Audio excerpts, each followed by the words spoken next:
ಮಹಾಕಾಲನ ಈ ಊರಿನಲ್ಲಿ ಒಬ್ಬರ ಆಡಳಿತ ಮಾತ್ರ ನಡೆಯೋದು, ಅದು ಆ ಮಹಾಕಾಲನದು. ನೀವು ಇಲ್ಲಿ ರಾಜ್ಯಭಾರ ಮಾಡಕ್ಕಾಗಲ್ಲ. ಹೋಗಿಲ್ಲಿಂದ, ಇಲ್ಲ ಅಂದ್ರೆ ಆ ಮುದುಕಿಗೆ ಬಂದ್ ಸ್ಥಿತಿ ನಿನಗೂ ಬರುತ್ತೆ. ಸುಮ್ನೆ ಸಾಯ್ಬೇಕಾಗುತ್ತೆ ನೀನು. ಅಕಾಲ ಮೃತ್ಯು ಓ ಮರೆ ಜೋ ಕಾಮ್ ಕರೆ ಚಾಂಡಾಳ ಕಾ, ಕಾಲ್ ಉಸ್ಕಾ ಕ್ಯಾ ಕರೆ ಜೋ ಭಕ್ತ ಹೋ ಮಹಾಕಾಲ ಕಾ. ಹೋಗ.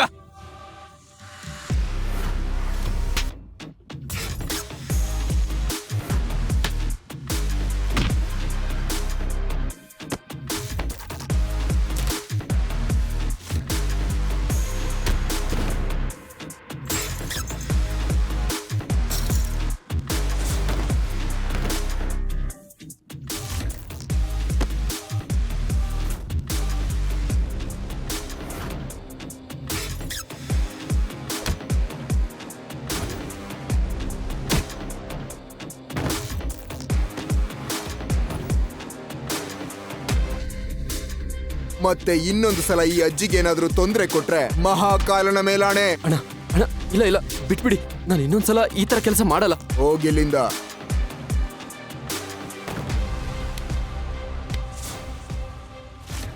ಶಿವಾಯ್, ಎಲ್ ಬೈದಿದ್ಯಾ? ಶಿವಾಯ್. ಮಾಮ್ ಮಾಮ್, ಕೇಳಿಸ್ತಾ ಇಲ್ವಾ? ಮಾಮ್, ಅವ್ನ್ ನೆನ್ನೆ ರಾತ್ರಿಯಿಂದ ಕಾಣ್ತಾ ಇಲ್ಲ. ಅವ್ನ್ ಫೋನ್ ಕೂಡ ಸ್ವಿಚ್ ಆಫ್ ಇದೆ. ಬರ್ಲಿ ಇರು, ಅವನು ಮನೇಲಿರೋ ಎಲ್ಲಾ ಬಾತ್ರೂಮ್ ಅವನ್ ಕೈಲಿ ಸರಿಯಾಗಿ ಇವತ್ತು ಕ್ಲೀನ್ ಮಾಡಿಸ್ತೀನಿ, ನೋಡ್ತಾ ಇರು. The number you have called is not reachable. Mom, ಇವತ್ತು ನನ್ನ ಲೈಫಲ್ಲೇ ದೊಡ್ಡ ಡೀಲ್ ಇದೆ. ಮತ್ತೆ ಆ ಡೀಲ್ ಕಂಪ್ಲೀಟ್ ಆಗಕ್ಕೆ ಇವತ್ತು ಶಿವಾಯ್ ಡಾಕ್ಯುಮೆಂಟ್ಸ್ ಮೇಲೆ ಸೈನ್ ಮಾಡ್ಬೇಕು. ಇಲ್ಲಾಂದ್ರೆ ಎಲ್ಲ ಹಾಳಾಗೋಗುತ್ತೆ, ನನ್ ಲೈಫೇ ಹೋಗುತ್ತೆ. ನಂದಿನಿ ತಾತ ಮುಖೇಶ್ ಬಜಾಜ್ ಅವರು ಸಾಯುವ ಮೊದಲು ತನ್ನ ಕಂಪನಿಯ ಪವರ್ ಆಫ್ ಅಟಾರ್ನಿಯನ್ನ ಶಿವಾಯ್ ಹೆಸರಲ್ಲಿ ಮಾಡಿದರು. ಅದರಿಂದಲೇ ಕಂಪನಿಯ ಪ್ರತಿಯೊಂದು ನಿರ್ಣಯಕ್ಕೂ ಶಿವಾಯ್ನ ಸಹಿ ಅವಶ್ಯಕವಾಗಿತ್ತು. ಹಾ ಮಾಮ್, ನಾನು ಆ ಶಿವಾಯಿಂದ ದೂರ ಆಗೋ ಪ್ಲಾನ್ ಈಗಾಗ್ಲೇ ಮಾಡಿದೀನಿ. ಯಾವ ಪ್ಲಾನ್? ಈ ಫೈಲ್ ಯಾವ್ದ್ರಲ್ಲಿ ಶಿವಾಯ್ ಸೈನ್ ಮಾಡ್ಬೇಕೋ ಅದ್ರಲ್ಲಿ ನಾನು ಡೈವರ್ಸ್ ಪೇಪರ್ ಸಹ ಇಟ್ಟಿದ್ದೀನಿ. ಶಿವಾಯ್ಗೆ ಗೊತ್ತೂ ಆಗಲ್ಲ. ಕೋಟಿ ಕೋಟಿ ಡೀಲ್ ಸೈನ್ ಮಾಡ್ತಾ ಅವ್ನ್ ಡೈವರ್ಸ್ ಪೇಪರ್ ಸಹ ಸೈನ್ ಮಾಡ್ತಾನೆ. ಆದ್ರೆ ಆ ವೇಸ್ಟ್ ಬಾಡಿ ಎಲ್ಲಿಗೆ ಹೋದ? ಶಿವಾಯ್ ಅಂಡರ್ ವರ್ಲ್ಡ್ ಅವರ ಬಂದಿಯಾಗಿದ್ದ ಮತ್ತು ಮುಂದೆ ಒಬ್ಬ ವ್ಯಕ್ತಿ ಕೂತಿದ್ದ. ಅವನು ಮತ್ತೆ ಯಾರು ಅಲ್ಲ, ಅಂಡರ್ ವರ್ಲ್ಡ್ ನ ಲೀಡರ್ ಗಳಲ್ಲಿ ಒಬ್ಬ. ಶಿವಾಯ್ ಅವನ ಕೋಟಿ ಕೋಟಿ ಮೌಲ್ಯದ ಡ್ರಗ್ ನೆಟ್ವರ್ಕ್ ಅನ್ನ ನಾಶಪಡಿಸಿದ್ದರಿಂದ ಹೆಡ್ ಶಾಟ್ ನ ಕಣ್ಣುಗಳಲ್ಲಿ ದ್ವೇಷ ತುಂಬಿತ್ತು. ನನ್ನ ಅಡ್ಡ ಮತ್ತೆ ವ್ಯವಹಾರಗಳ ಬಗ್ಗೆ ಪೊಲೀಸಿಗೆ ಇನ್ಫಾರ್ಮ್ ಮಾಡಿ ತಪ್ಪು ಮಾಡ್ದೆ ಶಿವಾಯ್. ನಿಂಗೇನನ್ನಿಸ್ತು? ನನ್ನಿಂದ ತಪ್ಪಿಸ್ಕೊಳ್ಬಹುದು ಅನ್ಕೊಂಡ? ನೀನು ತುಂಬಾ ಕೆಟ್ಟ ವ್ಯಕ್ತಿನ ಎದುರು ಹಾಕೊಂಡಿದ್ಯಾ ಶಿವಾಯ್ ಮಹೇಶ್ವರಿ.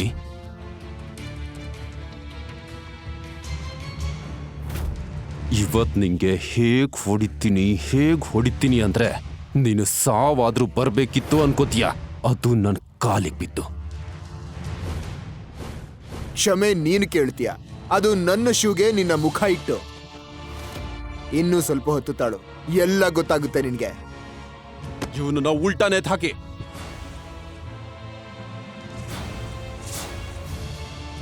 ಬಟ್ಟೆ ಬಿಚ್ಚ ಹಾಕಿ. ಮಹಾಕಾಲನನ್ನ ವಿನಾಶಕ ಅಂತ ಏಕೆ ಕರೀತಾರೆ ಗೊತ್ತಾ? ಅಧರ್ಮ ತನ್ನ ಗಡಿ ದಾಟಿದಾಗ ಮಹಾಕಾಲನ ತಾಂಡವ ಎಲ್ಲವನ್ನೂ ನಾಶ ಮಾಡುತ್ತೆ ಮತ್ತು ಹೊಸ ಆರಂಭಕ್ಕೆ ಕಾರಣವಾಗುತ್ತದೆ. ಈಗ ಶಿವಾಯಿನ ತಾಂಡವವನ್ನ ಲೋಕ ನೋಡಲಿದೆ.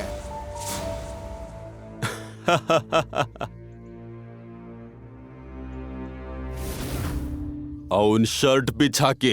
ಶಿವಾಯ್ನ ಶರ್ಟ್ ತೆಗೆದ ತಕ್ಷಣ ಆ ಜಾಗದಲ್ಲಿ ಏನೋ ಬದಲಾವಣೆ ಆಯ್ತು. ಢಮರುಗದ ಸದ್ದು ಕೇಳಿಸಿತು. ಜೈ ಮಹಾಕಾಲ! ಬಾಸ್, ಈ ಹಾವು ಎಲ್ಲಿಂದ ಬಂತು?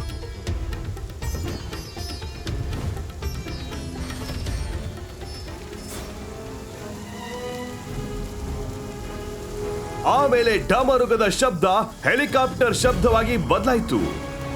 ಏನಾಗ್ತಾ ಇದೆ ಸರ್? ನಾನು ಸ್ವಲ್ಪ ಹೊತ್ತು ಕಾಯಲು ಹೇಳಿದ್ದೆ ಅಲ್ವಾ?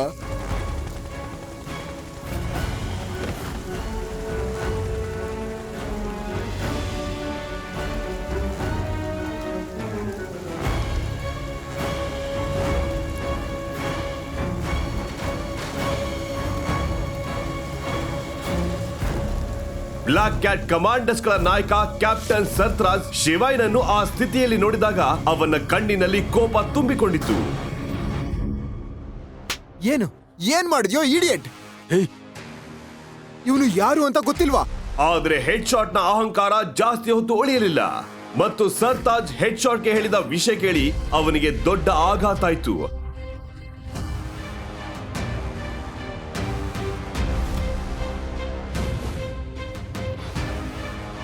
ಆದ್ರೆ ಅವನು ಶಿವಾಗೆ ಏನೋ ಹೇಳೋಷ್ಟರಲ್ಲಿ ಶಿವಾಯಿ ಅಲ್ಲಿಂದ ಹೊರಟೋದ.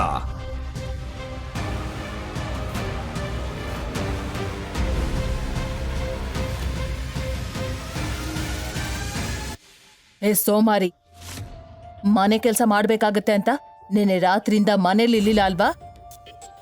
ಸರಿಯಾಗಿ ಕೇಳಿಸ್ಕೊ, ಈ ಮನೇಲಿ ಇರ್ಬೇಕು ಅಂದ್ರೆ ನಾನ್ ಹೇಳೋ ಎಲ್ಲ ಕೆಲಸ ಮಾಡ್ಬೇಕು. ಮತ್ತೆ ಹುಷಾರ್, ನನಗ್ ಹೇಳ್ದೆ ಎಲ್ಲೂ ಹೋಗೋ ಹಾಗಿಲ್ಲ.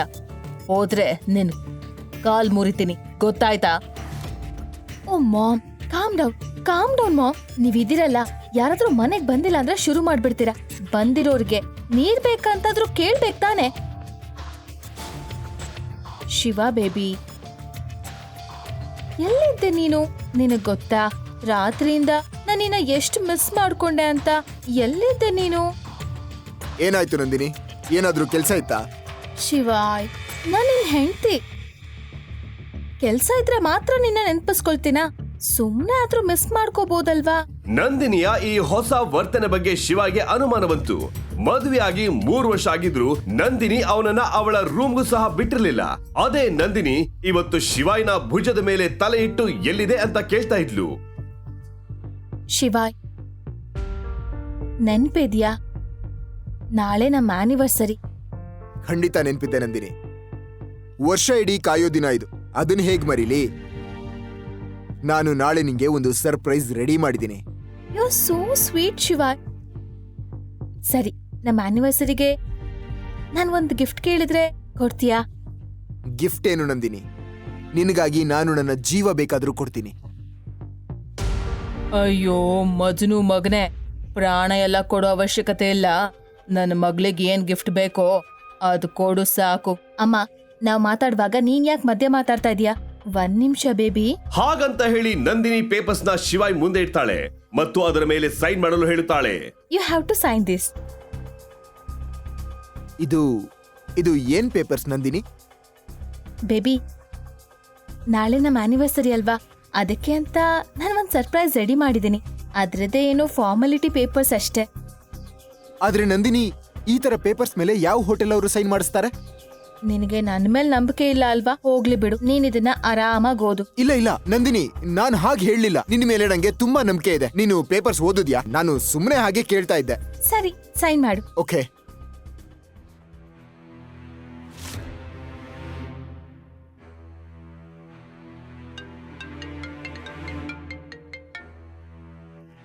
ನಂದಿನಿ, ಒಂದು ಇಂಪಾರ್ಟೆಂಟ್ ಕಾಲ್.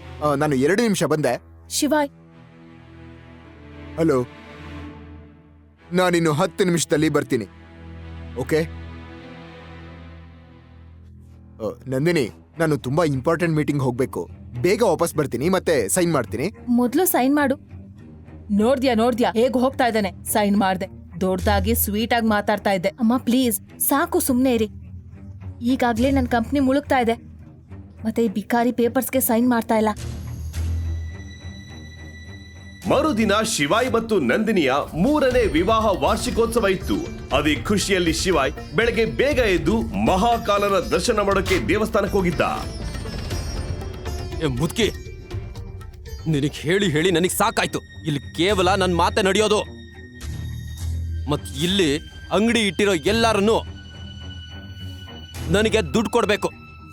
ಮತ್ ನೀನ್ ಇಲ್ಲಿ ಅಂಗಡಿ ಇಡ್ಬೇಕು ಅಂದ್ರೆ ನೀನ್ ನನಗೆ ಹಫ್ತಾ ಕೊಡ್ಬೇಕು, ಹಫ್ತಾ. ಆದ್ರೆ ಮಗ, ನನಗೆ ವ್ಯಾಪಾರನೇ ಆಗಿಲ್ಲ. ಇವಾಗ ನಾನು ಹೇಗ್ ನಿನ್ಗೆ ಹಣ ಕೊಡ್ಲಿ? ಅಯ್ಯಯ್ಯೋ, ನಿನಗ್ ಹೇಳಿ ನನಗ್ ಸಾಕಾಗಿದೆ. ಈ ಅಂಗಡಿನ ಧ್ವಂಸ ಮಾಡಿ.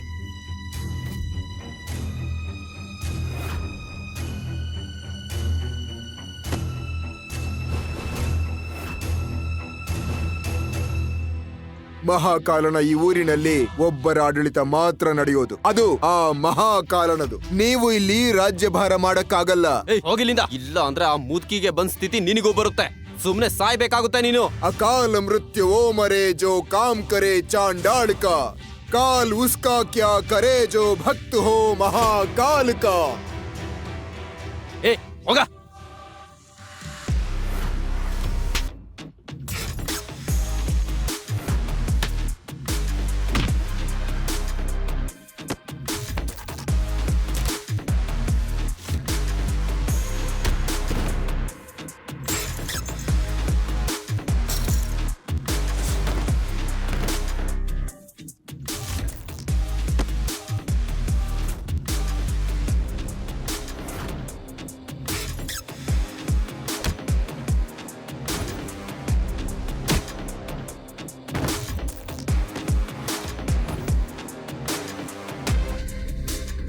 ಮತ್ತೆ ಇನ್ನೊಂದು ಸಲ ಈ ಅಜ್ಜಿಗೆ ಏನಾದ್ರೂ ತೊಂದರೆ ಕೊಟ್ರೆ ಮಹಾಕಾಲನ ಮೇಲಾಣೆ. ಅಣ್ಣ ಅಣ್ಣ ಇಲ್ಲ ಇಲ್ಲ ಬಿಟ್ಬಿಡಿ, ನಾನು ಇನ್ನೊಂದ್ಸಲ ಈ ತರ ಕೆಲಸ ಮಾಡಲ್ಲ. ಹೋಗಿಲ್ಲಿಂದ.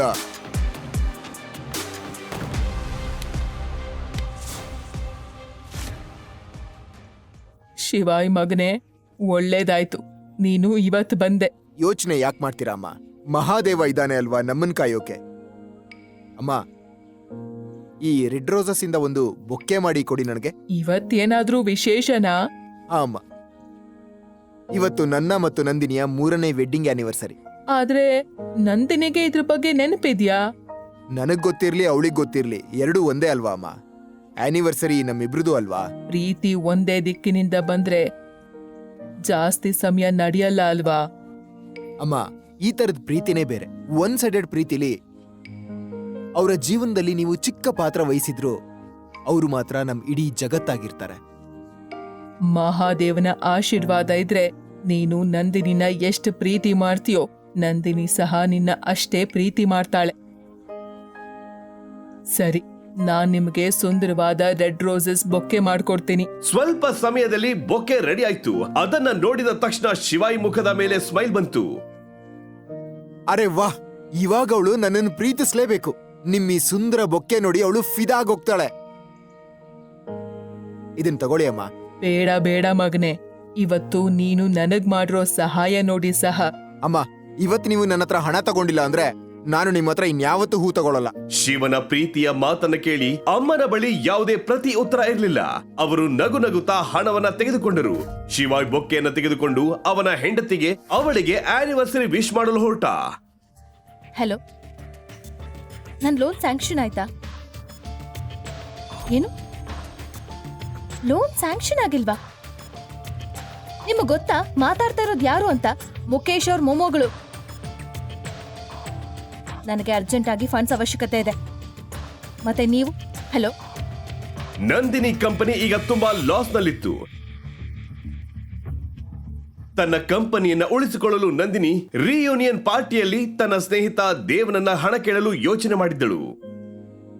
ನಂದಿನಿ ಡಾರ್ಲಿಂಗ್,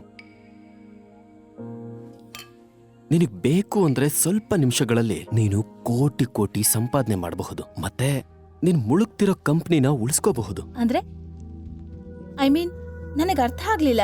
ಹೇಗೆ? ನೀನ್ ಸ್ವಲ್ಪ ಸಮಯ ನನ್ನವಳಾದ್ರೆ ಥಟ್ ಅಂತ ನಿನಗೆ 2 ಕೋಟಿ ಹಣ ಕೊಡ್ತೀನಿ. ಮತ್ತೆ ಜಾಸ್ತಿ ಹಣ ಬೇಕು ಅಂದ್ರೆ ಅಂದ್ರೆ ಅಂದ್ರೆ ಏನು? ಅಂದ್ರೆ ಏನು ಹೇಳು ದೇವ್, ಪ್ಲೀಸ್. ಏನ್ ಮಾಡ್ಬೇಕು ನಾನು? 2 ಕೋಟಿಗಿಂತ ಜಾಸ್ತಿ ಬೇಕು ಅಂದ್ರೆ? 2 ಕೋಟಿ ಏನು, 10 ಕೋಟಿ ಬೇಕಾದ್ರೂ ಕೊಡ್ತೀನಿ. 10 ಕೋಟಿ? What are you saying? Dev, please ಹೇಳು. ನಾನ್ ಏನ್ ಮಾಡ್ಬೇಕು ಅಂತ ಹೇಳು. ಜಾಸ್ತಿ ಏನಿಲ್ಲ, ಇವತ್ತೊಂದಿನ ರಾತ್ರಿ ನೀ ನನ್ ಜೊತೆ ಇರ್ಬೇಕು. ದೇವ್ ಹೀಗಂತ ಹೇಳಿ ನಂದಿನಿಯ ಕೈ ಹಿಡಿದುಕೊಳ್ಳಲು ಹೋದಾಗ ದೇವ್ನ ಮುಖದಲ್ಲಿ ಒಂದು ಪಂಚ್ ಬಿತ್ತು.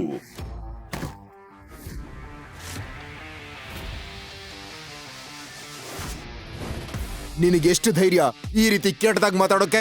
ಅವಳು ನನ್ನ ಹೆಂಡತಿ, ಮತ್ತೆ ನನ್ನ ಹೆಂಡತಿ ಹಣಕ್ಕೋಸ್ಕರ ನನಗೆ ಯಾವತ್ತೂ ಮೋಸ ಮಾಡಲ್ಲ. ಶಿವ ಯಾರ ಮೇಲೆ ಅಷ್ಟು ನಂಬಿಕೆ ಇಟ್ಟಿದನು, ಅವಳೇ ಪಾರ್ಟಿಯಲ್ಲಿ ಎಲ್ಲರ ಮುಂದೆ ಶಿವಾಯ್ ಕಪಾಳಕ್ಕೆ ಜೋರಾಗಿ ಹೊಡೆದಳು. How dare you? ನಿನಗಿಲ್ಲಿಗೆ ಬರೋದಕ್ಕೆ ಯಾರು ಹೇಳಿದು? ನಂದಿನಿ, ನೀನು ಈ ಜನರ ಮಧ್ಯೆ ಏನ್ ಮಾಡ್ತಾ ಇದ್ಯಾ? ಮತ್ತೆ ನಿನ್ಗೆ ಮರ್ತೋಗಿದೆ ಅನ್ಸುತ್ತೆ, ಇವತ್ತು ನಮ್ಮ 3ನೇ ವೆಡ್ಡಿಂಗ್ ಆನಿವರ್ಸರಿ. ನೋಡಿಲ್ಲಿ ನೋಡು, ನಾನು ನಿಂಗೋಸ್ಕರ ಈ ಸುಂದರವಾದ ಬೊಕ್ಕೆ ತಂದಿದ್ದೀನಿ. Bucket my foot. ನಿನ್ ಯೋಗ್ಯತೆ ಏನು ಅಂತ ಮರಿಬೇಡ. 2 ಪೈಸಕ್ಕೆ ನಾಲಾಯಕ್ಕಾದ ಮನೆ ಅಳಿಯ ನೀನು. ಮತ್ತೆ ಏನ್ ಆನಿವರ್ಸರಿಗೆ ಈ ಬೊಕ್ಕೆ ಬಿಟ್ಟು ನೀನ್ ನನಗೇನ್ ಕೊಟ್ಟಿದ್ಯಾ? ಮತ್ತೆ ಏನಾದ್ರೂ ಕೊಡ್ಬೇಕು ಅಂತ ಅನ್ಸಿದ್ರೆ ನನಗೆ ಡೈವರ್ಸ್ ಕೊಟ್ಬಿಡು. ಸಾಕಾಗಿ ಹೋಗಿದೆ ನನಗೆ. ನೀನಂತ ಬಿಕಾರಿ ಜೊತೆ ಇರೋದಕ್ಕೆ ನನಗೆ ಉಸಿರು ಕಟ್ಟದಂತಾಗತ್ತೆ. ನಾನು ಯಾವ ರೀತಿ ಜೀವನ ಮಾಡ್ಬೇಕು ಅನ್ಕೊಂಡಿದ್ದೀನೋ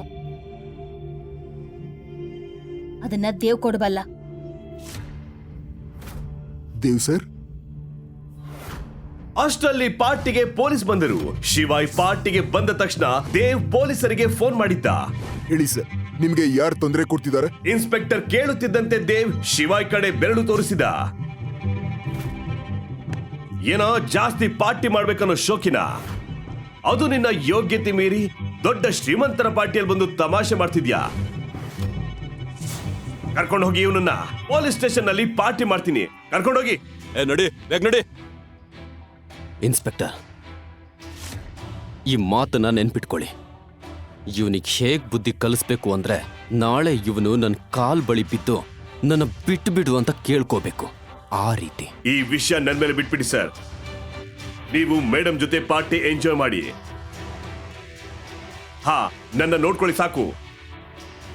ಅದು ಬರುತ್ತೆ.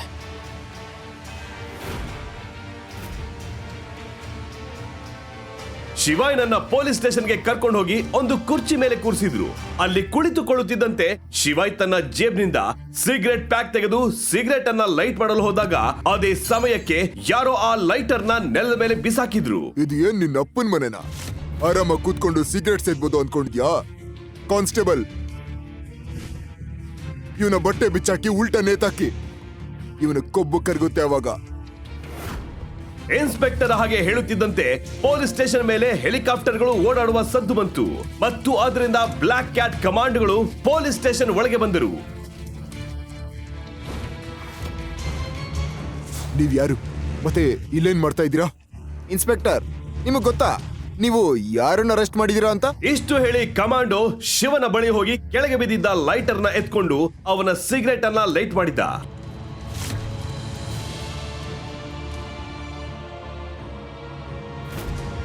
ಯಾವಾಗ ಇನ್ಸ್ಪೆಕ್ಟರ್ ಲೈಟರ್ ಅನ್ನ ನೋಡಿದ್ದೋ ಆವಾಗ ಆಕಾಶ ಕಳಚಿ ತಲೆ ಮೇಲೆ ಬಿದ್ದಂತಾಯ್ತು. ಆಗ ಅವನು ಮೊಣಕಾಲೂರಿ ಶಿವಾಯ್ನ ಮುಂದೆ ಕೈ ಜೋಡಿಸಿ ಹೀಗೆಂದು ಹೇಳಿದ. ಮೇಜರ್ ಮಹೇಶ್ವರಿ, ಹಾಗಿದ್ರೆ ಆ ಲೈಟರ್ ನೋಡಿ ಇನ್ಸ್ಪೆಕ್ಟರ್ ಯಾಕೆ ಭಯಪಟ್ಟ? ಇನ್ಸ್ಪೆಕ್ಟರ್ ಯಾಕೆ ಶಿವಾಯ್ನನ್ನ ನೋಡಿ ಬೇಜಾರ್ ಮಹೇಶ್ವರಿ ಅಂತ ಅಂದ? ಶಿವಾಯ್ ಮತ್ತು ಅವನ ಲೈಟರ್ ನ ಸೀಕ್ರೆಟ್ ಏನು? ಶಿವಾಯ್ನನ್ನ ಬಿಡಿಸಲು ಯಾಕೆ ಇಷ್ಟು ಜನ ಬಂದರು? ಶಿವಾಯ್ ಇಷ್ಟು ದೊಡ್ಡ ವ್ಯಕ್ತಿಯಾಗಿದ್ರು ಯಾಕೆ ಈ ರೀತಿ ಮನೆ ಅಳಿಯಂತೆ ಇದ್ದ? ಶಿವಾಯ್ ಹೆಂಡತಿ ನಂದಿನಿಗೆ ಈ ಸತ್ಯ ಗೊತ್ತಾಗುತ್ತಾ? ಮುಂದೆ ಏನಾಗುತ್ತದೆ ಅಂತ ನೋಡಲು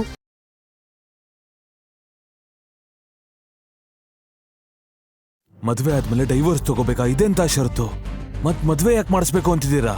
ನನ್ನ ಮದ್ವೆ ಅವನ್ ಜೊತೆ ನೀವು ಮಾಡಿಸಿದ್ರೆ ನನ್ನ ಜೀವ ಬಿಡ್ತೇನೆ ಅಷ್ಟೇ. ನಾನು ಈ ಮದ್ವೆ ಆಗಲ್ಲ ಅಷ್ಟೇ. ನಮ್ರತ, ಪ್ಲೀಸ್ ನಿಲ್ಸು. ಆ ಚಾಕುನ ಬಿಸಾಕು ದಯವಿಟ್ಟು. ಇಲ್ಲಮ್ಮ, ನನ್ನ ಜೀವನನೇ ಹಾಳಾಗ್ತಾ ಇದೆ. ಆ ತ್ರಿಶೂಲನ್ನ ನೀವು ನೋಡಿದೀರಾ? ಬಡವ, ಸ್ವಲ್ಪ ಸಹ ವಿದ್ಯಾಭ್ಯಾಸ ಇಲ್ಲ. ಅವ್ನ್ ಹಾಕೋ ಬಟ್ಟೆ ಎಷ್ಟು ಚೀಪ್. ಯಾವನ್ ಕಡೆ ಹೋಗ್ತಾನೋ ಗೊತ್ತಿಲ್ಲ. ಅಂತವ್ನನ್ನ ನನ್ ಜೊತೆ ಮದ್ವೆ ಮಾಡ್ತೀರಾ? ಮಾವ, ನೀವ್ ಈ ರೀತಿ ಯಾಕೆ ಮಾಡ್ತಾ ಇದ್ದೀರಾ? ನಿಮ್ ಮೊಮ್ಮಗಳು ಜೀವ ತೆಗಿಬೇಕು ಅಂತನಾ? ಇವತ್ತೇ ಈಗ್ಲೇ ಮದ್ವೆನ ಕ್ಯಾನ್ಸಲ್ ಮಾಡಿ. ಇಲ್ಲ ಅಂದ್ರೆ ನಾನು ನಿಮ್ ವಿರುದ್ಧ ಪೊಲೀಸ್ ಸ್ಟೇಷನ್ಗೆ ಕಂಪ್ಲೇಂಟ್ ಕೊಡ್ತೀನಿ. ಸರಿ ಆಯ್ತು, ಹಾಗಾದ್ರೆ ನಾನು ಸಹ ನಿನ್ನ ವಿರುದ್ಧ ಕೇಸ್ ಮಾಡ್ತೀನಿ.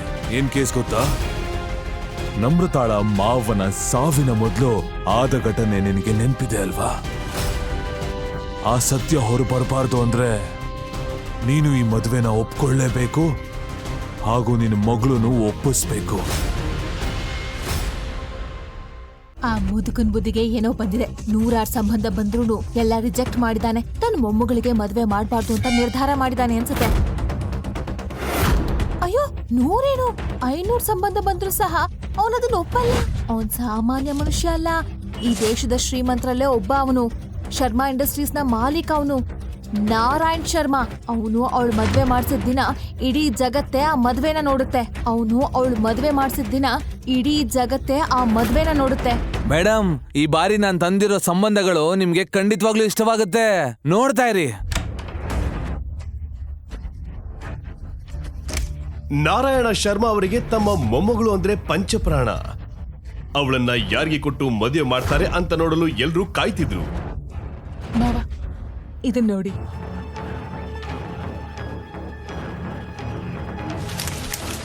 ನನ್ನ ಮೊಮ್ಮಗಳಿಗೆ ಇಂಥ ಹುಡುಗರನ್ನ ತಂದಿದ್ದೀರಾ? Get out! ಮಾವ, ನನ್ ಮಗಳು ಜೀವನ ಪೂರ್ತಿ ಮದುವೆ ಆಗ್ಬಾರ್ದು ಅಂತ ನೀವು ಡಿಸೈಡ್ ಮಾಡಿದೀರಾ. ಇಷ್ಟೊಂದು ಒಳ್ಳೆ ಸಂಬಂಧಗಳು ಬರ್ತಾ ಇದಾವೆ, ಅದನ್ನೆಲ್ಲ ಯಾಕೆ ಬೇಡ ಅಂತಿದ್ದೀರಾ? What is the problem? ಈ ಹುಡುಗರಲ್ಲಿ ಯಾರು ನಮ್ ನಮ್ರತಾಗಿ ಯೋಗ್ಯರಲ್ಲ. ನಮ್ರತಾಗಿ ಯೋಗ್ಯವಾದ ಹುಡುಗ ಸಿಕ್ಕಾಗ್ಲೇ ಅವಳು ಮದ್ವೆ ಮಾಡ್ತೀನಿ. ಹೌದಾ? ಒಳ್ಳೆ ಸಂಬಂಧ ಅಲ್ವಾ? ಕಿರಣ್ ಶೆಟ್ಟಿ ಅಷ್ಟು ದೊಡ್ಡ ಶೆಟ್ಟಿ ಇಂಡಸ್ಟ್ರಿಯ ಏಕೈಕ ವಾರಸ್ದಾರ ಅವನು. ಎರಡನೇ ಸಂಬಂಧ, ಅವನು India cricket team captain ಆಗಲಿದ್ದಾನೆ.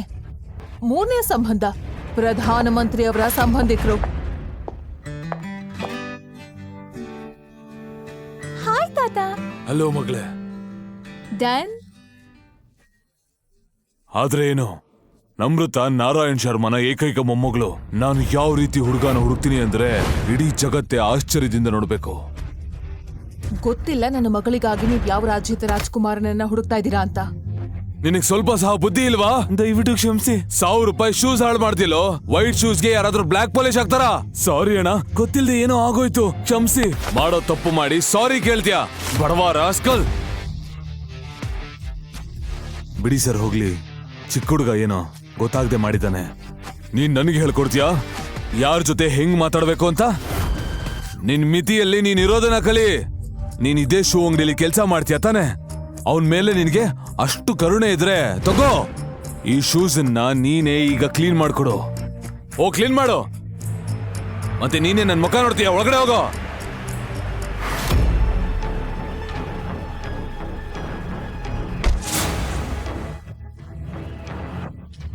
Narayan Sharma ಅವರೇ, ನೀವಿಲ್ಲಿ, ನಾನು ಏನ್ ಮಾಡ್ಬೋದು? ತ್ರಿಶೂಲ್, ನಾನು ನಾರಾಯಣ್ ಶರ್ಮಾ, ಈ ನಗರದ ಅತಿ ದೊಡ್ಡ ಕನ್ಸ್ಟ್ರಕ್ಷನ್ ಕಂಪನಿ ಶರ್ಮಾ ಕನ್ಸ್ಟ್ರಕ್ಷನ್ಸ್ ಮಾಲೀಕ. ದಯವಿಟ್ಟು ನೀವು ನನ್ನ ಮೊಮ್ಮಗಳಾದ ನಮ್ರತಾನ ಮದುವೆ ಆಗಿ. ಸರ್, ಏನು ಹೇಳ್ತಿದ್ದೀರಾ ನೀವು? ನಿಮ್ಮ ಮೊಮ್ಮಗಳು ನನ್ನಂತ ಶೂ ಪಾಲಿಶ್ ಮಾಡೋರನ್ನ ಏನಕ್ಕೆ ಮದುವೆ ಆಗ್ಬೇಕು? ಎಲ್ಲರ ಮುಂದೆ ಇದನ್ನ ಹೇಳೋಕ್ಕಾಗಲ್ಲ. ನೀವು ದಯವಿಟ್ಟು ನನ್ನ ಜೊತೆ ಬನ್ನಿ. ತ್ರಿಶೂಲ್, ನೀನು ನಿಜವಾಗ್ಲೂ ಯಾರು ಅಂತ ನನಗೆ ಗೊತ್ತು. ಮತ್ತೆ ನೀನು ಶೂ ಪಾಲಿಶ್ ಮಾಡೋನಂತೆ ಬದುಕ್ತಿರುವ ಕಾರಣನೂ ಗೊತ್ತು. ಏನು, ಆದ್ರೆ ನಿಮ್ಗಿದೆಲ್ಲ ಹೇಗೆ ಗೊತ್ತು? ಉಳಿದಿರೋದೆಲ್ಲ ಇದರಲ್ಲಿ ಬರೆಯಲಾಗಿದೆ.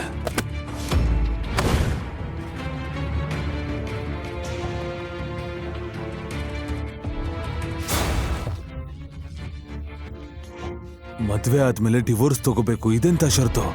ಈ ತರ ಮದ್ವೆ ಮಾಡೋದಕ್ಕೆ ನೀವ್ ಯಾಕೆ ಬಯಸ್ತೀರಾ? ಮತ್ತೆ ನನ್ನ ಬಗ್ಗೆ ನಿಮ್ಗೆ ಹೇಗೆಲ್ಲ ಗೊತ್ತು? ಮದ್ವೆ ಆದ್ಮೇಲೆ ನಿನಗೆ ಎಲ್ಲ ಗೊತ್ತಾಗುತ್ತೆ. ತನ್ನ ಸೀಕ್ರೆಟ್ ಯಾರಿಗೂ ಗೊತ್ತಾಗ್ಬಾರ್ದಂತ ತ್ರಿಶೂಲ್ ಈ ಷರತ್ತನ್ನ ಒಪ್ಕೊಂಡ. ಮದ್ವೆ ನಿಶ್ಚಯವಾದ ಮಾತು ನಮ್ರತಾಳ ತಾಯಿ ಗಿರಿಜಾಗಿ ತಿಳಿದಾಗ ಶರ್ಮಾ ಮ್ಯಾನ್ಷನ್ ನಲ್ಲಿ ದೊಡ್ಡ ಜಗಳವೇ ಆಯ್ತು. ನಾವು ಕೋಟ್ಯಾಧೀಶರು, ಮತ್ತೆ ನೀವು ಯಾರೋ ಶೂ ಪಾಲಿಶ್ ಮಾಡೋನ್ ಜೊತೆ ನನ್ನ ಮಗಳ ಸಂಬಂಧ ನಿಶ್ಚಯ ಮಾಡ್ಕೊಂಡ್ ಬಂದಿದ್ದೀರಾ. ನಾನ್ ಏನ್ ಮಾಡ್ತಿದ್ದೀನೋ ಅದನ್ನ ಚೆನ್ನಾಗಿ ಯೋಚನೆ ಮಾಡ್ತಿದ್ದೀನಿ. ನಮ್ರತಾಳ ಮದ್ವೆ ಆ ಶೂ ಪಾಲಿಶ್ ಮಾಡೋ ತ್ರಿಶೂಲ್ ಜೊತೆನೆ ನಡೆಯುತ್ತೆ. ಇದರಿಂದ ನಮ್ರತಾಳ ಜೀವನ ಒಂದೇ ಒಂದು ರಾತ್ರಿಯಲ್ಲಿ ಚೇಂಜ್ ಆಗುತ್ತೆ. ಅದು ಚೇಂಜ್ ಆಗಲ್ಲ, ಹಾಳಾಗತ್ತೆ, ಸರ್ವನಾಶ ಆಗತ್ತೆ. ಮಾವ, ನಿಮಗ್ ಯಾಕೆ ಅರ್ಥ ಆಗ್ತಾ ಇಲ್ಲ? ಸರಿ, ನೀವು ನನ್ನ ಮಾತು ಕೇಳಿದ್ರೆ ನಾನು ಅತ್ತೆಗೆ ಹೇಳ್ತೀನಿ. ಅತ್ತೆ ನೋಡಿ ಮಾವ ಏನ್ ಹೇಳ್ತಾ ಇದಾರೆ ಅಂತ. ಅವ್ರಿಗೆ ನೀವೇ ಅರ್ಥ ಮಾಡಿಸಿ. ಅವರು ಮದುವೆ ಆಗ್ಲೇಬೇಕು. ನಾನು ಹೋಗಿ ದೊಡ್ಡ ಶಾಸ್ತ್ರಿಗಳೊಂದಿಗೆ ಜಾತಕ ಕೇಳ್ಕೊಂಡ್ ಬಂದಿದ್ದೀನಿ. ಆ ಹುಡುಗ ನಮ್ರತಾಳ ಜೀವನಕ್ಕೆ ಬರೋದು ದೈವ ಇಚ್ಛೆ. ಅದನ್ನ ಆ ದೇವ್ರೇ ನಿಶ್ಚಯಿಸಿದ್ದಾನೆ. ಅತ್ತೆ, ನೀವ್ ಏನ್ ಹೇಳ್ತಾ ಇದ್ದೀರಾ? ಜಾತಕ ಒಂದಾದ್ರೆ ಸಾಕಾ? ಅದನ್ನ ನಾವು ಒಪ್ಕೊಳ್ಬೇಕಾ? ಸರಿ, ನೀವ್ಯಾರು ನನಗೆ ಸಪೋರ್ಟ್ ಮಾಡಿಲ್ಲ ಅಂದ್ರೂ ಪರವಾಗಿಲ್ಲ. ನನ್ನ ಮಗಳ ಜೀವನ ಹಾಳಾಗೋಕೆ ನಾನಂತೂ ಬಿಡಲ್ಲ. ನೋಡ್ತಾ ಇರಿ. ನನ್ ಮದ್ವೆ ಅವನ್ ಜೊತೆ ನೀವು ಮಾಡ್ಸಿದ್ರೆ ನಾನು ನನ್ನ ಜೀವ ಬಿಡ್ತೇನೆ ಅಷ್ಟೇ. ನಾನು ಈ ಮದ್ವೆ ಆಗಲ್ಲ ಅಷ್ಟೇ. ನಮ್ರತಾ, ಪ್ಲೀಸ್ ನಿಲ್ಸು, ಪ್ಲೀಸ್. ಆ ಚಾಕುನ ಬಿಸಾಕು ದಯವಿಟ್ಟು. ಇಲ್ಲಮ್ಮ, ನನ್ ಜೀವನನೇ ಹಾಳಾಗ್ತದೆ. ಆ ತ್ರಿಶೂಲನ ನೀವ್ ನೋಡಿದೀರಾ? ಬಡವ, ಸ್ವಲ್ಪ ಸಹ ವಿದ್ಯಾಭ್ಯಾಸ ಇಲ್ಲ. ಅವ್ನ್ ಹಾಕೋ ಬಟ್ಟೆ ಎಷ್ಟು ಚೀಪು. ಯಾವನ್ ಕರೆ ಹೋಗ್ತಾನೋ ಗೊತ್ತಿಲ್ಲ, ಅಂಥವ್ನನ್ನ ನನ್ ಜೊತೆ ಮದ್ವೆ ಮಾಡ್ತೀರಾ? ಇಲ್ಲ ನಮ್ರತಾ, ನೀನ್ ಎಲ್ಲಿಗೂ ಹೋಗ್ಬೇಕಾಗಿಲ್ಲ. ಮದ್ವೆ ನಂತರ ತ್ರಿಶೂಲ್ ನಮ್ ಜೊತೆ ಇಲ್ಲಿರ್ತಾನೆ. ನಿನ್ ಲೈಫಲ್ಲಿ ಏನೂ ಚೇಂಜ್ ಆಗಲ್ಲ. ಇಲ್ಲ, ನೀವ್ ಏನೇ ಹೇಳಿದ್ರು ನಾನು ನಮ್ಮನ್ನ ಮದ್ವೆ ಆಗಲ್ಲ. ಮತ್ತೆ ತಾತ ಏನಾದ್ರೂ ನನಗೆ ಫೋರ್ಸ್ ಮಾಡಿದ್ರೆ ನನ್ ಜೀವವನ್ನೇ ಬಿಡ್ತೇನೆ ಅಷ್ಟೇ. Stop it. ಒಂದ್ ನಿಮಿಷ, ನಾನು ಅವರಿಗೆ ಅರ್ಥ ಮಾಡಿಸ್ತೀನಿ.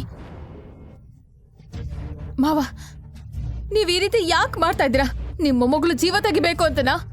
ಇವತ್ತೇ ಈಗ್ಲೇ ಈ ಮದುವೆನ ಕ್ಯಾನ್ಸಲ್ ಮಾಡಿ, ಇಲ್ಲ ಅಂದ್ರೆ ನಾನ್ ನಿಮ್ ವಿರುದ್ಧ ಪೊಲೀಸ್ ಸ್ಟೇಷನ್ಗೆ ಕಂಪ್ಲೇಂಟ್ ಕೊಡ್ತೀನಿ. ಸರಿ ಆಯ್ತು, ನಾನು ಒಂದು ಕೇಸ್ ಫೈಲ್ ಮಾಡ್ತೀನಿ ನಿನ್ನ ವಿರುದ್ಧ. ನಮ್ರತಾಳ ಅಪ್ಪನ ಸಾವಿನ ಮೊದಲು ಬಯಲಾದ ಸತ್ಯ ನಿನಗೆ ನೆನಪಿದೆ ಅಲ್ವಾ? ಆ ಸತ್ಯ ಹೊರಬರಬಾರ್ದು ಅಂದ್ರೆ ನೀನು ಈ ಮದುವೆಗೆ ಒಪ್ಪಲೇಬೇಕು, ಹಾಗೂ ನಿನ್ನ ಮಗಳನ್ನು ಸಹ ಒಪ್ಪಬೇಕು. ನಾರಾಯಣ ಶರ್ಮಾ ಅವರ ಒಂದು ಮಾತು ಅವರ ಬಾಯನ್ನ ಮುಚ್ಚಿಸಿತು. ಗಿರಿಜಾ ನಮ್ರತಾಳನ್ನ ತನ್ನ ರೂಮ್ಗೆ ಕರ್ಕೊಂಡು ಹೋದ್ಲು. ಈಗ ಈ ಮದುವೆಯನ್ನ ತಡೆಯಲು ಯಾರಿಗೂ ಸಾಧ್ಯವಿರಲಿಲ್ಲ. ಇಲ್ಲೇನ್ ನಡೀತಾ ಇದೆ? ಸರಿಯಾದ ಸಮಯ ಬಂದಾಗ ಗಿರಿಜಾಗೆ ಎಲ್ಲ ಹೇಳ್ತೀನಿ. ಮೊದಲು ಈ ಮದುವೆ ಆಗ್ಲಿ. ಗಿರಿಜಾ ಮತ್ತು ನಮ್ರತಾಗೂ ಬೇರೆ ದಾರಿ ಸಿಗ್ಲಿಲ್ಲ. ತ್ರಿಶೂಲ್ ನಮ್ರತಾಳನ್ನ ಮಾತನಾಡಲು ಪ್ರಯತ್ನಿಸಿದ್ರು, ಅದು ಸಾಧ್ಯವಾಗ್ಲಿಲ್ಲ. ಅವರು ಒಮ್ಮೆ ಸಹ ಮಾತಾಡಿರ್ಲಿಲ್ಲ. ಈ ವಿಷಯ ತ್ರಿಶೂಲ್ನ ಕಾಡ್ತಿತ್ತು. ನಾಳೆ ನಮ್ಮ ಮದುವೆ, ಆದ್ರೆ ನಾವಿಬ್ರು ಸರಿಯಾಗಿ ಮಾತು ಕೂಡ ಆಡಿಲ್ಲ. ಒಂದು ಮೆಸೇಜ್ ರಿಪ್ಲೈ ಇಲ್ಲ, ಕಾಲ್ ರಿಸೀವ್ ಮಾಡ್ತಿಲ್ಲ. ನನ್ಗನ್ಸುತ್ತೆ ನಮ್ರತಾಗಿ ಈ ಮದುವೆ ಇಷ್ಟನೇ ಇಲ್ಲ ಅಂತ. ಒಂದ್ಸರ್ತಿ ಮದುವೆ ಆಗ್ಲಿ, ಎಲ್ಲ ಸರಿ ಹೋಗುತ್ತೆ. ನೀವೇನು ಹೇಳ್ತಿದ್ದೀರಾ? ನೀವ್ ಹೇಳಿದ್ರಿ ನಮ್ರತಾ ಮದ್ವೆಗೆ ಒಪ್ಪಿದ್ದಾಳೆ ಅಂತ. ನಿಮ್ ಮಾತುಗಳನ್ನ ಕೇಳಿದ್ಮೇಲೆ ನನ್ಗನ್ನಿಸ್ತಿದೆ ನೀವು ಸುಳ್ಳು ಹೇಳ್ತಿದ್ದೀರಾ ಅಂತ. ಅವಳಿಗೆ ಬಲವಂತವಾಗಿ ಈ ಮದುವೆ ಮಾಡಿಸ್ತಿದ್ದೀರಾ. ಒಪ್ಪಿಗಿಲ್ಲ ಅಂದ್ರೇನು? ಇದು ನನ್ನ ಮತ್ತು ನನ್ನ ಮೊಮ್ಮಗಳ ನಡುವಿನ ವಿಷಯ. ನೀನು ಮಧ್ಯದಲ್ಲಿ ಬರಬೇಡ. ನಾರಾಯಣ್ ಅವರೇ, ನಿಮ್ಮ ಕುಟುಂಬದವರು ನಿಮ್ಮ ಮುಂದೆ ಅಸಹಾಯಕರಾಗಿರ್ಬೋದು, ಆದ್ರೆ ನಾನು ಅಸಹಾಯಕನಲ್ಲ. ಓ, ಎಂತ ಆಟಿಟ್ಯೂಡ್. ಸರಿ, ಮದ್ವೆಗೆ ಬೇಡ ಅನ್ಬಿಡು. ಆದ್ರೆ ನೀನು ಶೂ ಪಾಲಿಶ್ ಮಾಡೋನಲ್ಲ. ನೀನ್ ಯಾರು ಅಂತ ನಾನು ಇಡೀ ಜಗತ್ಗೆ ಹೇಳ್ತೀನಿ. ಇದನ್ನ ನೆನ್ಪಿಟ್ಕೋ, ನೀನು ಬೇರೆಯವನು. ನಾರಾಯಣ್ ಶರ್ಮಾ ಎಂತಹ ಜಾಲವನ್ನ ಬೀಸಿದ್ದ ಅಂದ್ರೆ ಅದರಿಂದ ಯಾರು ತಪ್ಪಿಸಿಕೊಳ್ಳಲು ಆಗ್ತಿರ್ಲಿಲ್ಲ. ಮರುದಿನ ಬೆಳಗ್ಗೆ ಶರ್ಮಾ ಫ್ಯಾಮಿಲಿಯ ಏಕೈಕ ಮಗಳಾದ ನಮ್ರತಾಳ ಮದುವೆ ಶೂ ಪಾಲಿಶ್ ಮಾಡುವ ತ್ರಿಶೂಲ್ನ ಜೊತೆ ನಡೆಯಿತು.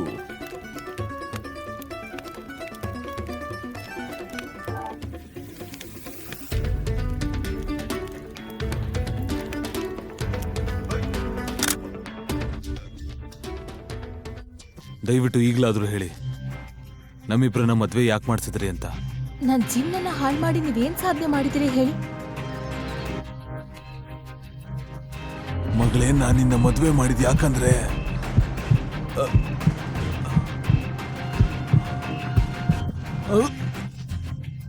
ತಾತ ಏನಾಗ್ತದೆ? ತಾತ ಏನಾಗ್ತದೆ?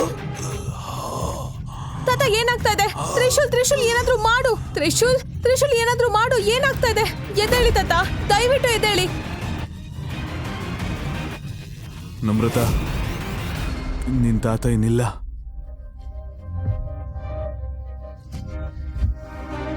ನಾರಾಯಣಮೂರ್ತಿ ಸತ್ತು ಮರುದಿನವೇ ತ್ರಿಶೂಲ್ನ ಕೆಟ್ಟ ದಿನಗಳು ಶುರುವಾದವು. ನರ್ಮತಾ ಮತ್ತು ಅವಳ ತಾಯಿ ಅವನನ್ನ ಯಾವಾಗಲೂ ಅವಮಾನ ಮಾಡ್ತಿದ್ದರು. ಕೆಲವೊಮ್ಮೆ ಕಸ ಗುಡಿಸಲು ಹೇಳ್ತಿದ್ರು, ಮತ್ತೊಮ್ಮೆ ನೆಲವರಿಸಲು ಹೇಳ್ತಿದ್ರು. ಒಂದು ದಿನ ನರ್ಮತಾಳ ಕಾಲೇಜಿನ ಓಲ್ಡ್ ಫ್ರೆಂಡ್ ಮನೆಗೆ ಬಂದಳು. ಏನ್ ಮನೆಗ್ ಹೊಸ ಕೆಲ್ಸದವ್ನ್ ಬಂದಿದ್ದಾನ? ನಾನ್ ಕೆಲಸದವನಲ್ಲ, ನಮ್ರತನ್ ಗಂಡ. ಏನು? ನೀನ್ ನಮ್ರತಾ ಗಂಡನ? ಏನ್ ನಮ್ರತಾ ಸೀಕ್ರೆಟ್ ಆಗಿ ಮನೆ ಕೆಲ್ಸದವನ ಮದ್ವೆ ಅದ? ವೆರಿ ಫನಿ. ನಾನ್ ಹಣೆ ಬರ ನೋಡಿ ನಕ್ಕಿದ್ ಸಾಕು. ಮತ್ತೆ ಇನ್ನೇನ್ ಇವನಿಗೆ ಡೈವರ್ಸ್ ಯಾಕೆ ಕೊಡ್ತಿಲ್ಲ? ಅಯ್ಯೋ, ಏನ್ ಮಾಡೋದು? ತಾತ ಹಾಕಿದಿ ಷರತ್ತು, ಅವನಿಗೆ ಡೈವರ್ಸ್ ಕೊಡಬಾರ್ದು ಅಂತ. ಇವನ್ ಬಂದ್ಮೇಲೆ ತಾತನೂ ಹೋದ್ರು. ಮತ್ತೆ ಕಂಪನಿ ಎಷ್ಟು ಲಾಸ್ ಅಲ್ಲಿದೆ. ನನಗ್ ತಕ್ಷಣ 5 ಕೋಟಿ ರೂಪಾಯಿ ಬೇಕು. ಹಾಗಿದ್ರೆ ಕಿರಣ್ ಜೊತೆ ಮಾತಾಡ್ಬೇಕಲ್ವಾ? ಅದೇ ನಮ್ ಕ್ಲಾಸ್ಮೇಟ್, ಅವ್ನ್ ದೊಡ್ಡ ಶ್ರೀಮಂತ. ಮತ್ತೆ ನಿನಗ್ ಗೊತ್ತಲ್ವಾ ಅವನಿಗೆ ಕಾಲೇಜ್ ದಿನದಿಂದಲೇ ನಿನ್ ಮೇಲೆ ಕ್ರಶ್ ಇತ್ತು ಅಂತ? ಹೌದು.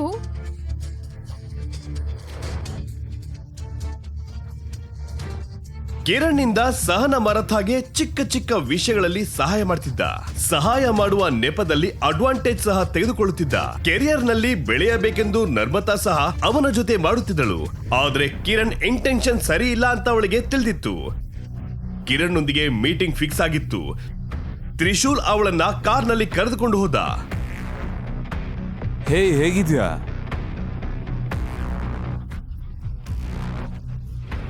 ಯಾಕೆ ಇಷ್ಟೊಂದು ಲೇಟ್ ಆಯ್ತು?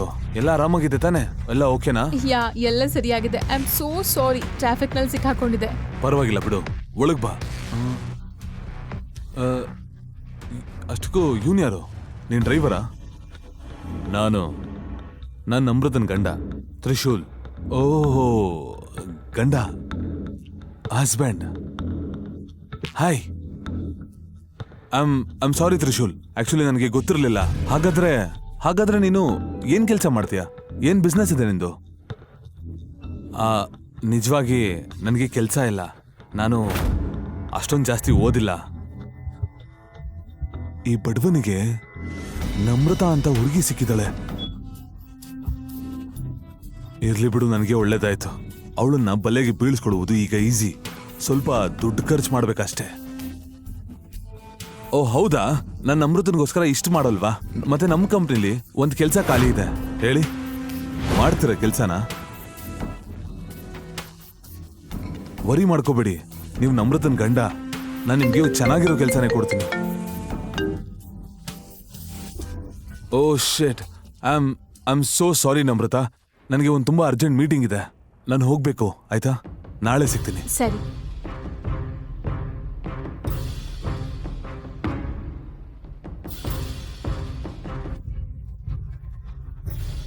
ಅವನಿಗೆ ನೀನ್ ನನ್ ಗಂಡ ಅಂತ ಹೇಳೋದ್ರಲ್ಲಿ ಅವಶ್ಯಕತೆ ಏನಿತ್ತು? ನಿನಗೆ ಕೆಲಸ ಸಹ ಇಲ್ಲ ಅಂತ ಹೇಳಿದ್ಯಾ.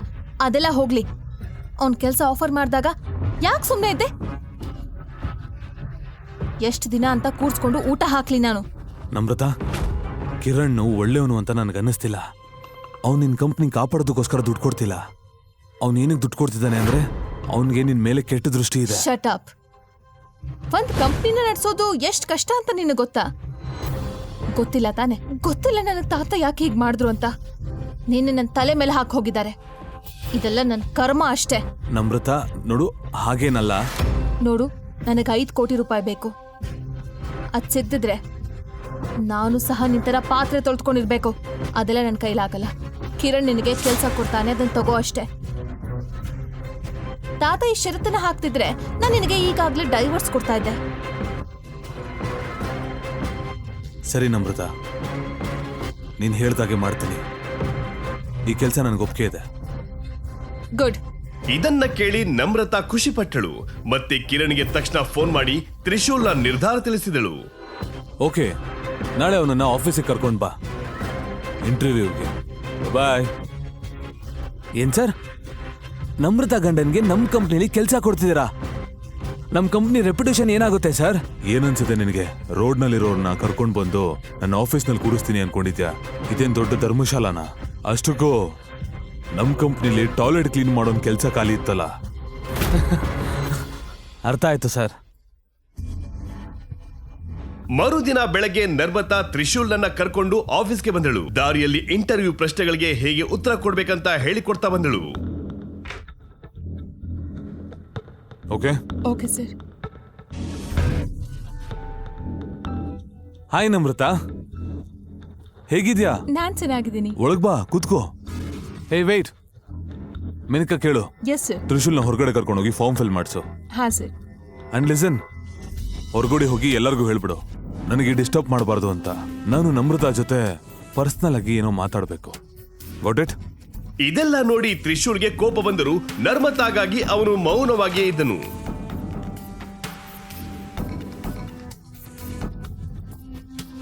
ಇದ್ ತಗೋ, ನೀನ್ ಡೀಟೇಲ್ಸ್ ತುಂಬಿ ಇಲ್ಲಿ ಸಹಿ ಹಾಕು. ಮೇಡಮ್, ಇಲ್ಲಿ ಎಲ್ಲಿ ಸೈನ್ ಹಾಕ್ಬೇಕು? ನೀನ್ ಓದಿಲ್ವಾ? ನನಗ್ ಕಣ್ ಕಾಣಿಸಲ್ವಾ? ಇಲ್ಲಿ ಹಾಕು ಸೈನ್. ತ್ರಿಶೂಲ್ ಫಾರ್ಮ್ ನಲ್ಲಿ ಡೀಟೇಲ್ಸ್ ಅನ್ನು ತುಂಬುತ್ತಿದ್ದ. ಅದೇ ಸಮಯಕ್ಕೆ ಕಿರಣ್ ಚೇಂಬರ್ಗೆ ಮ್ಯಾನೇಜರ್ ಹೋದ.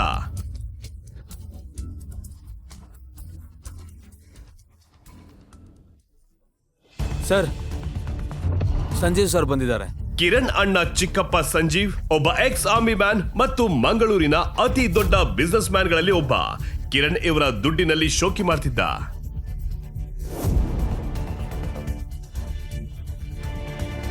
ನಮ್ರತಾ, ನಾವು ಹೊರಡ್ಬೇಕು ಅನ್ಸುತ್ತೆ, ನಡಿ.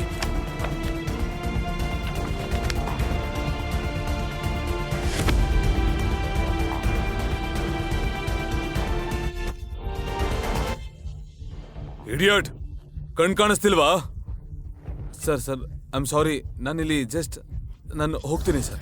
ಸಂಜೀವ್ ತ್ರಿಶೂಲ್ ನನ್ನ ಗುರುತಿಸಬಾರ್ದಂತ ಅವನು ಅಲ್ಲಿಂದ ಹೊರಟೋದ. ತಕ್ಷಣ ಅಲ್ಲಿದ್ದ ಪೆನ್ ಅನ್ನ ಸಂಜೀವ್ ನೋಡಿದ್ರು. ಆ ಪೆನ್ ಮೇಲೆ ಇದ್ದ ಸಿಂಬಲ್ ಅನ್ನ ನೋಡಿ ಶಾಕ್ ಆದ್ರು. ಈ ಪೆನ್, ಇದು ಅವನ್ ಪೆನ್ನೇನಾ?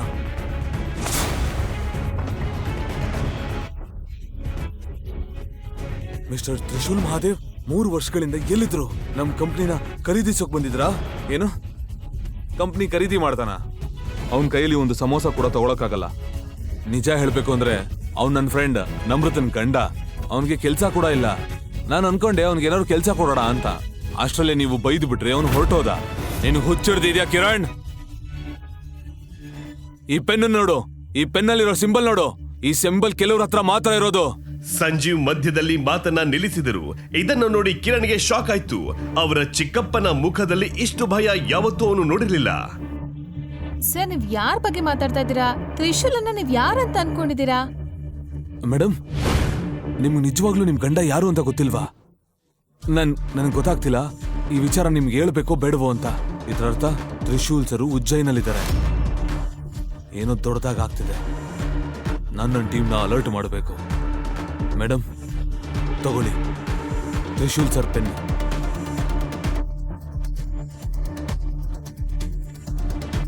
ಸಂಜೀವ್ ಅವರ ಮಾತನ್ನ ಕೇಳಿ ನಮ್ರತಾಗೆ ಶಾಕ್ ಆಯ್ತು.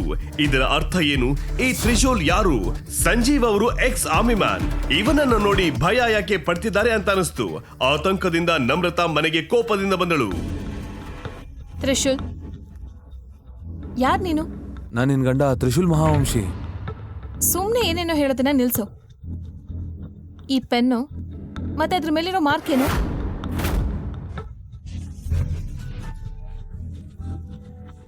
ನೀನ್ ಅಲ್ಲಿಂದ ಬಂದ್ಮೇಲೆ ಪೆನ್ ನೋಡ್ತಾ ಇದ್ದಂಗೆ ಸಂಜೀವ್ ಸರ್ ಯಾಕೆ ಭಯ ಪಟ್ರು? ನಿಜ ಹೇಳು, ನೀನ್ ಯಾರು ಅಂತ. ಈ ಪೆನ್ನು ನನಗೆ ಯಾವ್ದೋ ವಸ್ತು ಜೊತೆ ಫ್ರೀ ಆಗಿ ಬಂದಿದ್ದು. ಈ ಪೆನ್ನ ನಾನು ಇವತ್ತೇ ಯೂಸ್ ಮಾಡಿದ್ದು. ಮೋಸ್ಟ್ಲಿ ಸಂಜೀವ್ ಸರ್ ಯಾವ್ದನ್ನು ನೋಡಿ ಏನೋ ಅನ್ಕೊಂಡಿದ್ದಾರೆ. ನೀನೇ ಹೇಳು, ಇವಾಗ ನೀನೇ ಹೇಳು ನಮ್ರತಾ. ಈ ಪೆನ್ನು ನನಗೆ ಅಷ್ಟೊಂದು ಇಂಪಾರ್ಟೆಂಟ್ ಆಗಿದ್ದಿದ್ರೆ ನಾನು ಅಲ್ಲೇ ಬಿಟ್ಟು ಬರ್ತಿದ್ನಾ?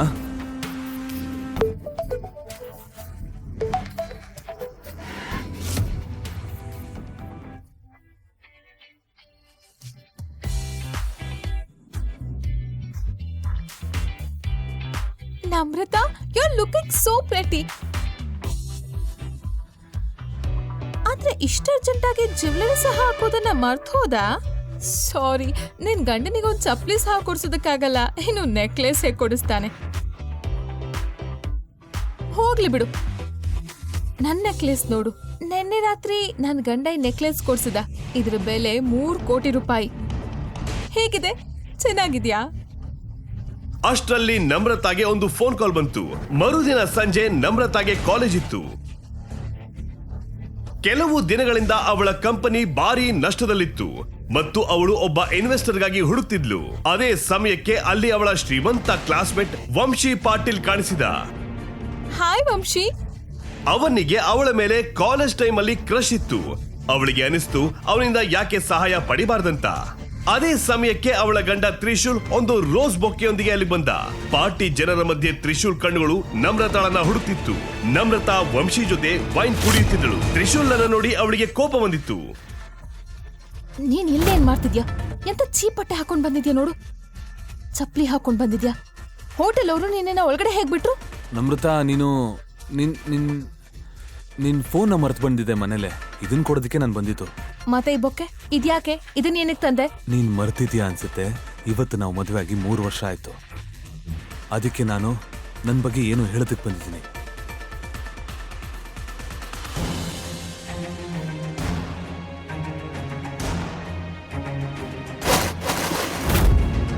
ಪಾರ್ಟಿಯಲ್ಲಿ ಇದ್ದ ಎಲ್ಲರೂ ಈಗ ನಮ್ರತಾ, ತ್ರಿಶೂಲ್ ಮತ್ತು ವಂಶಿಯನ್ನೇ ನೋಡ್ತಿದ್ರು. ಬಾ, ಡ್ಯಾನ್ಸ್ ಮಾಡೋಣ. ನಮ್ರತಾ, ಒಮ್ಮೆ ನನ್ನ ಮಾತು ಕೇಳು. ಸಂಪೂರ್ಣ ಸತ್ಯ ನಾನು ನಿನ್ಗೆ ಹೇಳ್ತೀನಿ. ಈ ಹೂಗಳನ್ನ ನೋಡ್ತಾ ಇದೆಯಲ್ವಾ, ನಿನ್ ಲೆವೆಲ್ ಅದು. ಇಲ್ಲಿಂದ ಈಗಲೇ ಹೊರಟೋಗಿಲ್ಲ. ಇಲ್ಲ ಅಂದ್ರೆ ನಮ್ರತಾ, ನನ್ ಜೊತೆ ಬಾ. ಏನ್ ಗಲಾಟೆ ನಡೀತಿದೆ ಇಲ್ಲಿ? Namrata baby, relax. ನಿನ್ ಗಂಡ ವೇಸ್ಟ್ ಬಾಡಿ ನಾನಲ್ಲ. ಹೇಳಿ, ಎಷ್ಟು ಹಣ ಬೇಕು ಅಂತ? 1 ಕೋಟಿ, 2 ಕೋಟಿ, 10 ಕೋಟಿ? ವಂಶಿ, ನೀನ್ ನನಗ್ ಸಹಾಯ ಮಾಡ್ತೀಯಾ? ಖಂಡಿತ ನಾನು ಮಾಡ್ತೀನಿ. ಎಷ್ಟೇ ಆದ್ರೂ ನೀನ್ ನನ್ನ ಫ್ರೆಂಡ್ ಅಲ್ವಾ? ಆದ್ರೆ ನಂದೊಂದು ಶರ್ತ್ ಇದೆ. 2 ಕೋಟಿಗೆ ನೀನ್ ಇಡೀ ಸಂಜೆ ನನ್ನ ತೊಡೆ ಮೇಲೆ ಕುತ್ಕೋಬೇಕು. 10 ಕೋಟಿಗೆ ನೀನು 1 ರಾತ್ರಿ ನನ್ನ ಜೊತೆ ಮಲಗಬೇಕು. ಹೇಳು, ಒಪ್ಪಿಗೆ ಇದೆಯಾ?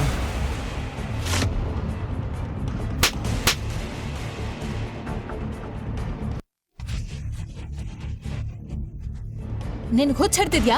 ಏನ್ ಮಾಡ್ದೆ ನೀನು? ಪಾಪ ಅವನು ನನಗ್ ಸಹಾಯ ಮಾಡ್ತಾ ಇದ್ದ. ಈಗ್ಲೇ ಅವನನ್ನ ಕ್ಷಮೆ ಕೇಳು. ಕ್ಷಮೆ ಕೇಳ್ಬೇಕಾ? ನನ್ ಚಪ್ಪಲಿ ಕೂಡ ಅವನ ಹತ್ರ ಕ್ಷಮೆ ಕೇಳಲ್ಲ. ನೀನ್ ನಡಿ ನನ್ ಜೊತೆ ನಮ್ರತಾ. ಇಲ್ಲಿ ಯಾರು ತ್ರಿಶೂಲ್ ಮಹಾದೇವ್?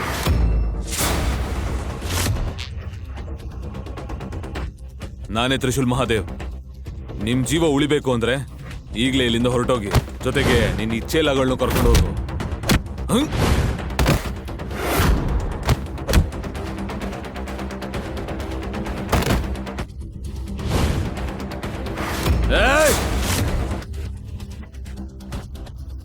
ನನ್ ಮಕ್ಳ ಆಟ ನಿಲ್ಸಿ. ಒಬ್ಬೊಬ್ರಾಗಲ್ಲ, ಎಲ್ರೂ ಒಟ್ಟಿಗೆ ಬನ್ನಿ. ಮಹಾದೇವನ ಆಣೆ, ಇವತ್ತು ನಿಮ್ಮನ್ ಯಾರನ್ನೂ ವಾಪಸ್ ಕಳ್ಸಲ್ಲ. ಬನ್ನಿ.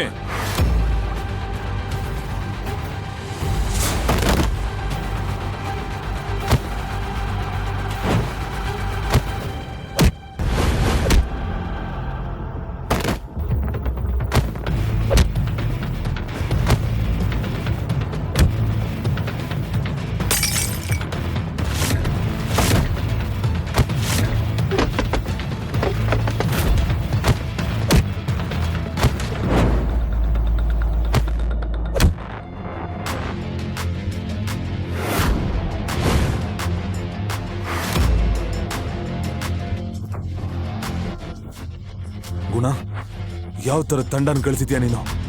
ಎಲ್ರೂ ಒಂದೊಂದ್ ಕಡೆ ಬಿದ್ದಿದ್ದಾರೆ. ಏನೋ, ಇವರು ನನ್ನ ಬೆಸ್ಟ್ ಹುಡುಗರಾಗಿದ್ರು. ನಾನೇ ಅಲ್ಲಿಗೆ ಬರ್ತಿದ್ದೀನಿ. ಏನು ಗುಣಾನ? ಓ ಮೈ ಗಾಡ್, ಅವನು ಅಂಡರ್ ವರ್ಲ್ಡಿನ ಅತಿ ದೊಡ್ಡ ಗೂಂಡ. ಅವನ್ ಕಣ್ಣು ಯಾರ ಮೇಲೆ ಬಿದ್ರು ಅವ್ರ ದಿನಗಳು ಮುಗ್ದಂತೆ. ನೀನು ಒಂದ್ ಸ್ವಲ್ಪ ಕಾಯಿ, ಇವ್ರುಗಳಪ್ಪ ಬರ್ತಿದ್ದಾನೆ. ಸ್ವಲ್ಪ ಸಮಯದಲ್ಲೇ 10 ಜೀಪ್ಗಳ ಪಾರ್ಟಿ ಹೊರಗೆ ನಿಂತಿತ್ತು. ಒಳಗಿದ್ದವರ ಉಸಿರೇ ನಿಂತಂತಾಯ್ತು. ಗುನ್ನ ಕ್ಲಬ್ಗೆ ಬಂದನು. ವಂಶಿ ತನ್ನ ಕಣ್ಣುಗಳಿಂದ ತ್ರಿಶೂಲ್ನ ಕಡೆ ತೋರಿಸಿದ. ಗುನ್ನ ತಕ್ಷಣ ಗನ್ ತೆಗೆದು ತ್ರಿಶೂಲ್ ಮೇಲೆ ಗುರಿ ಇಟ್ಟನು. ಅಳ್ಳಾಡ್ಬೇಡ, ನನ್ನ ಹೆಸರು ಗುಣ ಅಂತ. ಇಲ್ಲಿವರೆಗೂ ನನ್ನ ಗುರಿ ಯಾವತ್ತೂ ತಪ್ಪಿಲ್ಲ. ನೀವೆಲ್ರೂ ಪಾರ್ಟಿನ ಎಂಜಾಯ್ ಮಾಡ್ಕೊಳ್ಳಿ. ನಾನ್ ಇವನ್ ಮೂಳೆಗಳನ್ನ ಮುರಿದು ಬಿಸಾಕ್ತೀನಿ. ಇವನು ಒಂದೊಂದು ಮೂಳೆಗಳು ಕೂಡ ಪುಡಿ ಪುಡಿ ಆಗೋಗ್ಬಿಡ್ಬೇಕು. ಸ್ವಲ್ಪ ಸಮಯದ ಹಿಂದೆ ಅಷ್ಟೇ ತ್ರಿಶೂಲ್ ಗುಂಡುಗಳನ್ನ ಚೆನ್ನಾಗಿ ಹೊಡಿತಿದ್ದ. ಆದ್ರೆ ಈಗ ನಿಶ್ಶಬ್ದವಾಗಿ ನಿಂತಿದ್ದ. ರೌಡಿಗಳು ತ್ರಿಶೂಲ್ನನ್ನ ಕರ್ಕೊಂಡು ಹೋದ್ರು. ನಮ್ರತಾ ಮತ್ತು ವಂಶಿ ಸಹ ಅವರನ್ನ ಹಿಂಬಾಲಿಸಿದರು. ಒಂದು ಕಾರಣ, ಡಿಕ್ಕಿಯಲ್ಲಿ ತ್ರಿಶೂಲ್ನನ್ನ ಕಟ್ಟಿ ಹಾಕಿ ಎಲ್ಲಿಗೋ ಕರೆದುಕೊಂಡು ಹೋದರು. ಡಿಕ್ಕಿಯನ್ನು ಓಪನ್ ಮಾಡಿದಾಗ ಎಲ್ಲರಿಗೂ ದೊಡ್ಡ ಶಾಕ್ ಆಯ್ತು. ಅಲ್ಲಿ ತ್ರಿಶೂಲ್ ಇರಲೇ ಇಲ್ಲ.